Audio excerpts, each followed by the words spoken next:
Wa'il, come on up.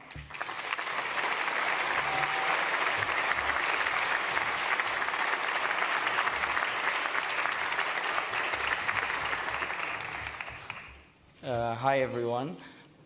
Before I start, I would actually ask all of you for a moment of silence for everyone who lost their lives in the past few weeks in every part of the Arab world defending the rights to have a free and democratic state.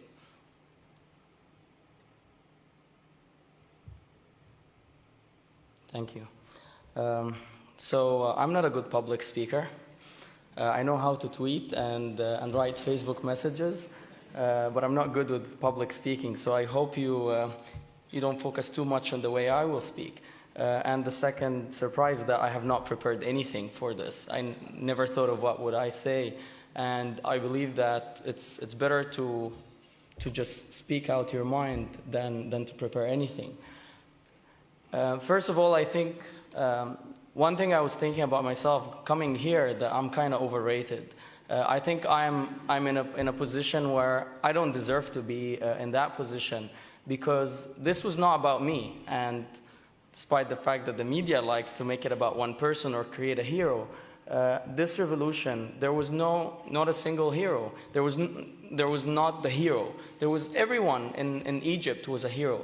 Everyone have actually contributed to this. And the fact is, I did not call for the protests. It was actually angry comments on the Facebook page that called for the protests.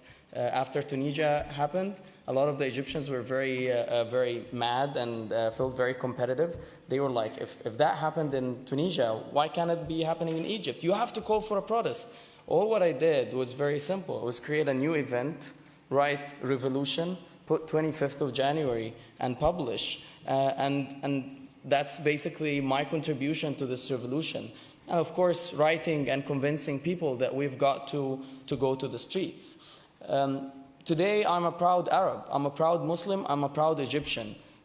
Because I felt very bad in the past few years seeing the image of us being, in the whole Western world, being associated with all sort of terrorism, all the troublemaking guys. And I think today the Egyptians have proved to the world, and the Arabs as well, that we're just like everyone else. We're like we are one of you. We're looking forward to a free life. We were not happy with our dictators. In fact, we're super pissed off. And we just didn't know what to do, because we're living in a country where if you dare to speak, you're going to go to jail. And if you dare to say no, you'll find thousands of bad things that will happen to you.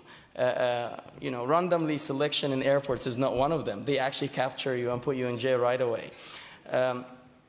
So I think what happened in Egypt and what happened in Tunisia, what's happening in Yemen, Bahrain, Syria, it's just a wake-up call, the nice way to say it.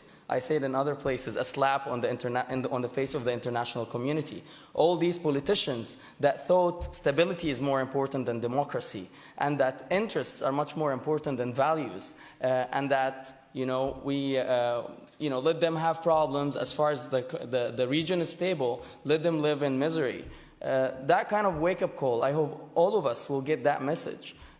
Today, I think that if individuals can actually do big things for their countries using social networks and communicating with the public right away without any media outlets or brokers in the middle, I think celebrities have a bigger goal in this world now. They have a bigger responsibility. I think you guys can actually help change the world. And it all started, it was within me, I would say 1 year ago, that I'm going to change Egypt. And my wife, she was very supportive, but we always had these debates of my time being invested on doing this. I used to sleep 3 hours a day, and my wife keeps asking me, what are you doing? Even when I go to the cinema with her, I have my phone down there, and I was always writing comments on the page. So she asked me, what are you doing? You're not going to change the world, wake up. And I always believed that I can actually help.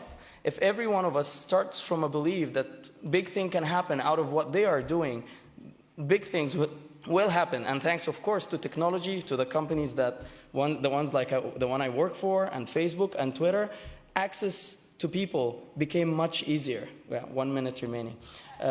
So I just want to close my remarks with two messages. One I wrote after I came out of jail. We were telling the Egyptian government, we're going to win because we don't understand your politics. We're going to win because we have a dream. And that dream is genuine. It's coming from our heart. We're going to win because our tears come from, not from our eyes, actually came from our heart. We're going to win because you're not going to be willing to defend your nightmare, and we're willing to die for our dream.